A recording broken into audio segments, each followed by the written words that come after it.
السلام عليكم ورحمة الله. أعلنت الرابطة الوطنية لكرة القدم عن موعد وتوقيت مباريات الجولة 22 من الدوري الجزائري المحترف، وأتت على النحو التالي: على ملعب حسين أيت أحمد يستضيف نادي شبيبة القبائل نادي بارادو يوم الجمعة 6 مارس على الساعة 10 ليلا.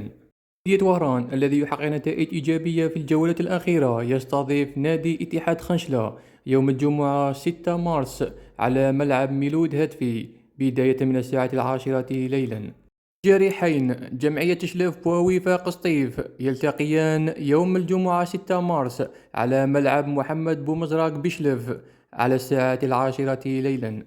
نادي ترجي مستغانم يستضيف متصدر البطولة لحد الآن مولودية الجزائر بداية من الساعة 3 زوالا يوم السبت 7 مارس 2026.